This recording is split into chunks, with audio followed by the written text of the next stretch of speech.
Friends வணக்கம். வெந்தயக்கீரை அறுவடை பண்ணிடலாம். கொஞ்சம் பாதியை விட கொஞ்சம் அதிகமாக பொங்கலுக்கு போட்டாச்சு. மீதி இருக்குது, இன்னும் நல்லா விளைஞ்சி நிற்கிது. இதை பறிச்சுக்குவோம்.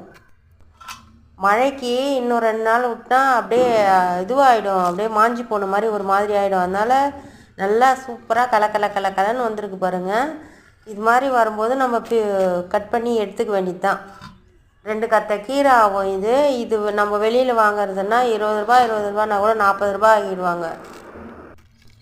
நான் இது எந்த உரமும் போடாமல் சும்மா மண் போட்டு மண்ணுக்குள்ளே வெந்தயக்கீரையை போட்டு இவ்வளோ செடி இவ்வளோ கீரையை உருவாக்கிட்டேன்.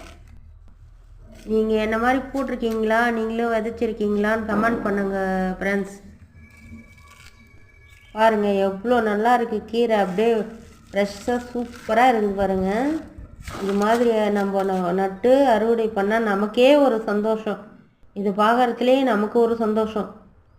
இதை இப்போ நம்ம வேஸ்ட் பண்ணாமல் இது மறுபடியும் கொஞ்சம் கொத்தி எடுத்துட்டு திருப்பி வெந்தயக்கீரையோ எந்த கீரை ஒன்றா போடலாம். திருப்பியும் வெந்தயக்கீரைனா போடுங்க, எந்த கீரைனா போடுங்க. அதில் போட்டிங்கன்னா இன்னும் திரும்பவும் நல்லா வரும், தவிர்த்து வரும்.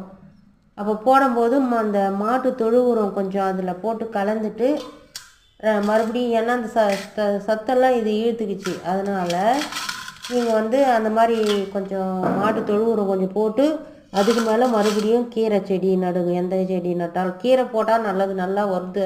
இந்த இடத்துக்கு கீரையே போடுங்க. எவ்வளோ பாருங்கள், அவ்வளோ நல்லா அழகாக சூப்பராக இருக்குது பாரு கீரை கட்டு. இன்றைக்கி எங்கள் கீரை குழம்பு.